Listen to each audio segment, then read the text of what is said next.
My dear IAS aspirants, क्या आपने memory का कोई सिद्धांत पढ़ा है? तो आप कहेंगे याद नहीं है सर, पढ़ा तो है।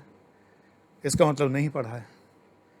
मेमोरी का सिद्धांत और याद नहीं है, ऐसा कैसे हो सकता है? एक बड़े प्रसिद्ध सो कॉल्ड डॉक्टर साहब हैं जो आजकल कोरोना को षड्यंत्र बताते हैं। मुझे इस पर कुछ नहीं कहना है। जिन्हें षड्यंत्र मानना है माने, जिन्हें बीमारी माननी है वो माने। ईश्वर सुरक्षित रखे बस सबको।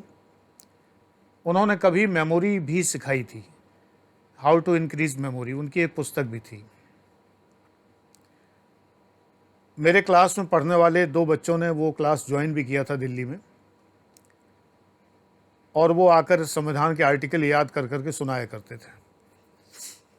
आश्चर्यजनक रूप से उन्हें संविधान के करीब 200-250 आर्टिकल्स याद हो गए थे और एज सच वो क्लास में रिप्रोड्यूस कर सकते थे।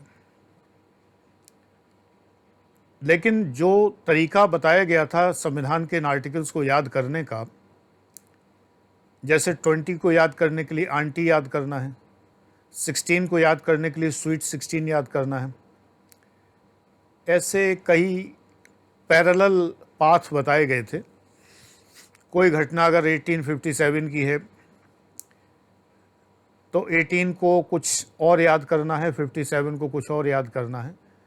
बहरहाल उन बच्चों ने याद किया और बड़ा अच्छा परफॉर्मेंस क्लास में उन्होंने दिया। एक हफ्ते बाद मैंने उन्हें फिर से खड़ा किया। मैंने कहा, बेटा जो तुमने आर्टिकल याद किए थे वो सुनाओ। तो वो जो 200-250 आर्टिकल याद थे वो 50-60 रह गए। एक महीने बाद जब मैंने पूछा तो उन्हें मुश्किल से 7-8 आर्टिकल ही याद थे, सब भूल चुके थे। मैंने कहा, अब जाकर उन मेमोरी चिकित्सक से ये कहना कि ये तो हम भूल गए। उन्होंने कहा तो उत्तर मिला कि ये तो रोज़ रिवाइज करने हैं तभी याद होंगे। अगर रोज़ रिवाइज करने हैं तो हम आंटी 20 क्यों याद करेंगे? 20 में आंटी को क्यों याद करेंगे? No need. रिवीजन ही मंत्र है मेमोरी का। रिवीजन से ही याद होता है। माइंड मैपिंग एक किताब हुआ करती थी, राज बापना उसके लेखक थे। वो मनोवैज्ञानिक पुस्तक है। लेकिन ये कहिए कि इनको पढ़ के आपकी मेमोरी बढ़ जाएगी, वो नहीं बढ़ेगी। याददाश्त बढ़ाने का सिर्फ एक तरीका है, वन एंड ओनली वन। अपने मस्तिष्क को खाली रखिए। अनावश्यक चीज़ें आपके दिमाग में अगर आएंगी तो कभी वो चीज़ याद नहीं होगी जो आप याद करना चाहते हैं। जिस चीज़ को आप याद करना चाहते हैं उसको लूपिंग मेमोरी के थ्रू याद करिए। रट्टाफिकेशन मत लगाइए, रिवाइज करिए, और रिवाइज समझ के करिए। हमें 1857 रटना नहीं पड़ता, लेकिन बचपन से याद हो जाता है कि 1857 का संग्राम था, 1857 का।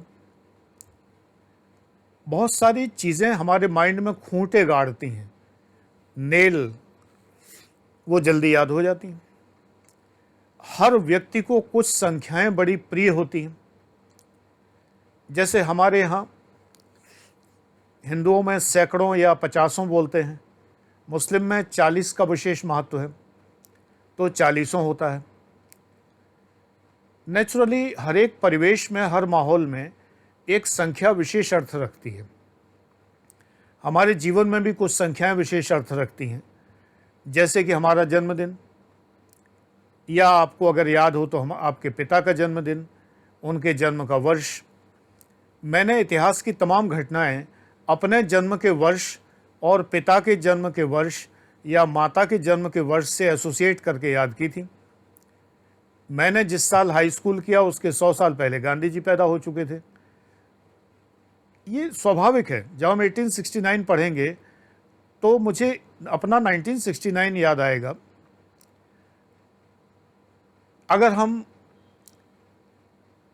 कुछ नंबर जो हमारे जीवन में बड़े ही हमें आकर्षक लगते हैं, मुझे 98 हमेशा से बड़ा आकर्षक लगता रहा, मैं नहीं जानता क्यों। और बाद में जब मोबाइल का ज़माना आया तो लगभग सारे मोबाइल 98 से ही शुरू होते थे। ये तो अब शुरू होने लगे अलग अलग रिलायंस की कृपा से, नहीं तो 98 ही 98 था। मुझे 98 बड़ा अच्छा लगता था। 9 मुझे नंबर अच्छा लगता है, उससे एक पहले वाला 8। इंदिरा गांधी पिताजी से 2 साल बड़ी थी, 1917 में पैदा हुई। ऐसी बहुत सी इतिहास की घटनाएं मैंने सदियों करके, शताब्दियों करके याद कर ली, सिर्फ 3-4 रेफरेंसेस से लगभग याद हो गई, रटना नहीं पड़ा। दूसरी बात, मैं आपको एक तरीका बता दूं जो साइकोलॉजिकल तरीका है, जिसके लिए कोई कोर्स नहीं ज्वाइन करना है। अगर आपको एक सेंटेंस याद करना है, मैं फिर कहूँगा ये रटना नहीं है, दिमाग लगा के याद करना है। आप उस सेंटेंस पे निगाह गड़ाइए, 30 सेकंड तक देखिए पहले उस पैराग्राफ पर, फिर उस सेंटेंस को या पैराग्राफ को पढ़ते जाइए जहाँ तक सांस न टूटे। आजकल कोरोना काल में सांस को ज़्यादा से ज़्यादा रोक सकें उतना अच्छा है। 25 गिनने तक सांस रोकनी चाहिए, डॉक्टर्स कहते हैं ऐसा। अभी एक डॉक्टर ने कहा था कि 25 तक आप गिनते रहिए। मैं तो प्राणायाम करता हूँ तो मैं 25 तक गिन लेता हूँ, मतलब 1 2 3 4 करके सांस लें 25 तक, फिर 1 2 3 4 करके 25 तक रोके रखें, फिर 1 2 3 4 करके 25 तक धीरे धीरे छोड़ दें। ये हमारे परमहंस योगानंद जी जो हमारे गुरुजी हैं, और उन्होंने बहुत सारी चीज़ें बताई हैं, तो उसमें मौलिक प्राणायाम के बारे में भी चर्चा की है। और हमें जिन गुरुजी ने सिखाए थे प्राणायाम, उन्होंने मुझे इसकी प्रैक्टिस भी अच्छे से करा दी। श्री हंस ढोलकिया जी ने बहुत अच्छे से प्रैक्टिस कराई, तो मैं रोक लेता हूँ। तो आप सांस जितना रोक सकते हैं सांस भरिए, पैराग्राफ पढ़ना शुरू करिए, और पैराग्राफ पढ़ना शुरू करके धीरे धीरे पढ़ते जाइए। सांस धीमे धीमे उपयोग करिए, देखिए कितने सेंटेंस आप पढ़ पाते हैं। सांस छोड़ दी तो भूल जाएगा, सांस रोके रहिए, बस वहीं पे छोड़िए जहाँ पे लाइन ख़त्म हो रही, फिर अगली चीज़। अब मैंने फिर कहा, ये रटना नहीं है, उसको समझ के पढ़ना, तब याद होगा। ये सांस की प्रक्रिया क्या है, हमारी सांस ही तो डिस्टर्ब करती है। हम जितना सांस लेते हैं उतना ही दुनिया से जोड़ते हैं, और दुनिया उतना ही हमारे मन की शांति भंग करती है। तो अगर हम सांस रोक लेंगे तो उतने टाइम के लिए हमारा डिस्टर्बेंस ख़त्म हो जाता है। ये साइको यौगिक क्रिया हम कह सकते हैं। साइको यौगिक यानी योग और साइकोलॉजी से जुड़ी हुई प्रक्रिया है। करके देखिए, मैं तो करता हूँ, खट से याद हो जाता है, कोई दिक्कत नहीं है। इस विषय में अगर कुछ पूछना हो तो निसंकोच आप पूछ सकते हैं, जो मेरा व्हाट्सएप नंबर दिया हुआ है, केवल मेमोरी से रिलेटेड। अनावश्यक प्रश्न ना करें, आप जानते हैं मैं बहुत व्यस्त हूँ। ये व्हाट्सएप नंबर सिर्फ फीस पूछने के लिए और फीस जमा करने के डिटेल्स देने के लिए, बस उतने ही के लिए है।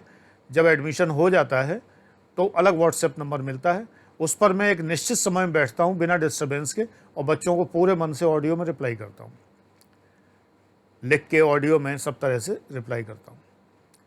लेकिन ये नंबर जो है नॉर्मली सिर्फ फीस स्ट्रक्चर वगैरह के लिए है। लेकिन ये मेमोरी में आपको अगर कोई प्रॉब्लम आती है, कोई चीज़ होती है, तो आप मुझसे राय ले सकते हैं। वैसे मैंने जो बता दिया ये अंतिम है एकदम, इसके अलावा दूसरा कोई सूत्र नहीं है। उन वियतनामी डॉक्टर साहब के कोई फार्मूलों से किसी को आज तक कुछ याद नहीं हुआ। तमाम लोगों को मैं जानता हूँ। रिवीजन करना पड़ता है, रिवीजन नहीं करेंगे तो एग्ज़ाम में रिप्रोड्यूस नहीं कर पाएंगे। एग्ज़ाम में आपको जो है पुनर्रचना करनी है तो रिवीजन करना पड़ेगा। समझ के पढ़ना, धीमी श्वास लेते हुए पढ़ना, एकदम रोक के तो हम सारी पढ़ाई नहीं कर सकते। ये तो कोई विशेष सेंटेंसेस अगर हमें याद करने हैं, जैसे मान लो पुस्तकें और उनके लेखक हैं, तो मान लो हमने 15-20 तक रोक कर सांस जो है वो पढ़ डाले, मान लो 10 लेखक और उनकी पुस्तकें पढ़ डाली, तो जल्दी याद हो जाएंगी। लेकिन रिवाइज फिर भी करना पड़ेगा। तो इसलिए आंटी-20 करने की ज़रूरत नहीं है। उन्होंने तो पूरी सूत्र बता रखे हैं कि 1 से लेकर 100 तक हर एक अक्षर का एक दैनिक जीवन में एक वो है, एक पैरेलल शब्द है। अब पहले हम वो पैरेलल शब्द याद रखें, फिर एक कहानी बनाएं, फिर वो कहानी बनाएं, और वो भी बड़ी ऊट पटांग सी कहानी है, हाय लीना कहाँ फरार हो टाइप की, जो लोग पीरियोडिक टेबल याद करते हैं, HHELIB BCNOF, हाय लीना कहाँ फरार हो। ये तो मज़ेदार है। फिर भी लीना ओ लीना दिल तूने छीना, वो तो एक अलग चीज़ हुई, लेकिन इसकी ज़रूरत ही नहीं है। मैंने पीरियोडिक टेबल याद की तो मुझे तो पूरी पीरियोडिक टेबल आज भी याद है, 11वीं क्लास में याद की थी। और लेंथेनाइड्स तक तो मैंने वैसे याद किए थे सिंबल्स, और एक्टिनाइड मैंने पूरे पूरे नाम याद किए थे, thorium, protactinium, uranium, neptunium, plutonium, americium, curium, berkelium, californium, einsteinium, fermium, mendelevium, nobelium, lawrencium, एक सांस में 14। तब के याद हैं, आज भी याद हैं, बीच में रिवाइज भी नहीं करते। इसको रट्टाफिकेशन कह सकते हैं, लेकिन मैंने रटा नहीं था, इसलिए कि मैंने इनके बारे में बहुत विस्तार से पढ़ा, इन्हें समझा, फिर इन्हें लिखा, फिर पीरियोडिक टेबल कई बार बनाई, गत्ते पे बनाई, चार्ट में बनाई, कॉपी में बनाई, तो याद हो गया। कोई मुझे लीना फरार नहीं करनी पड़ी। कहाँ तक कर सकते हैं? अरे स्टार्टिंग से इसमें कौन सी दिक्कत है? HHELIB, BCNOF, NEN, MGL, SIP, SCL, AKC, SCTI, VCR, MNF, CUNI, CUZN, GAG, SSC, BR, KR, RB, SRY, ZR, NBM, OTC, RURH, PD, AG, CD, IN, SN, कौन सी दिक्कत है? 68 की याद है, 1968 की याद है, और कोई रटन तो नहीं है। ये नहीं कि घोंटा लगाया हो। ये तो एक क्रम से पहले एक पीरियड लिखा, फिर दूसरा पीरियड लिखा, तीसरा पीरियड लिखा, लिखते गए, मन में दोहराते गए। Revision is the key of memory, याद रखिए, revision is the key of memory. रट्टाफिकेशन होता है बिना दिमाग लगाए रिवीजन करना। जब मैं ये नाम बोलता हूं तो मेरे सामने इनके एलिमेंट प्रकट होते चले जाते हैं, खटाखट खटाखट खटाखट एकदम से। जब मैं बोलता हूं, जैसे ही मैंने बोला NSC, SCTI, VCR, तो मुझे लगता है डी ब्लॉक एलिमेंट चल रहा है, लाल पीले हो रहे हैं ये सब, CPR, NDPM, SME, GDT, समझ में आया। GAG जैसे आए GA समझ में आ गया, ये लिक्विड है, गैलियम है, बाकी सब मेटल्स तो सॉलिड हैं, ये गैलियम लिक्विड है, इसका ये हरा नीला सा ऐसा ऐसा रंग होगा। FRRAC जब याद किया तो तुरंत समझ में आ गया। AC के बाद फिर शुरू हो जाएगा थोरियम, प्रोटोएक्टिनियम, यूरेनियम, ये शुरू हो जाएगा। और जब जब इनके नाम लेता हूँ, थोरियम, प्रोटोएक्टिनियम, यूरेनियम वगैरह, तो तुरंत समझ में आता है कि थोरियम, यूरेनियम में से एक अल्फा पार्टिकल निकलेगा तो थोरियम बनेगा, और थोरियम में से एक बीटा निकलेगा तो प्रोटोएक्टिनियम बनेगा, और एक बीटा निकलेगा तो फिर से यूरेनियम बनेगा। ये दिमाग में चलता है, इसलिए ये रट्टाफिकेशन नहीं है। Rare earths, very rare earths, तमाम सारी चीज़ें, ये तो यूँ हॉरिजॉन्टल याद किए, वर्टिकल भी याद किए। वर्टिकल जो होते हैं ना, जैसे फ्लोरीन, क्लोरीन, ब्रोमीन, आयोडीन, एस्टेटीन, तो एस्टेटीन आती ही लगता है ये रेडियो एक्टिव है। फ्लोरीन लगता फक से जल गई, फ्रेंसियम से मिली तो विस्फोट हो गया। क्लोरीन हरी पीली नीली और पंजेंट एकदम, ब्लीचिंग पाउडर याद आ जाता है। ब्रोमीन, अरे बड़ी सूंघी है ब्रोमीन, कोरोना में जब फेफड़े गड़बड़ होते हैं तो ब्रोमीन वाली स्थिति होती है। Fluorine, chlorine, bromine, iodine, iodine तो पता है टिंचर आयोडीन होता है। एस्टेटीन किसी ने देखी नहीं। Sodium, potassium, rubidium, caesium, francium, francium most radioactive liquid, room temperature पर लिक्विड। अरे पूरी पीरियोडिक टेबल के सारे गुण, पूरी किताब सामने आ जाती है, तुम क्या कहते हो? ये केवल ये नहीं है, RURH PD कहने से केवल ये नहीं होता कि ये क्या चीज़ है। पैलेडियम है, ऑक्सीजन को सोख लेता है। OSIRPT, osmium, iridium, platinum, platinum के गुण, इरिडियम के गुण, प्लेटिनम सब सामने आ जाते हैं, पूरी हाइपर लिंक खुल जाती है एकदम। So that this is not that cramming और रट्टाफिकेशन। याद करो तो ऐसे करो, रिवाइज करो, उनके बारे में डिटेल पढ़ो, डिटेल लिखो, नोट्स बनाओ, याद हो जाएगा। समझे ना? किसी वियतनामी डॉक्टर के फार्मूलों से कोई आज तक रट नहीं पाया। Thank you.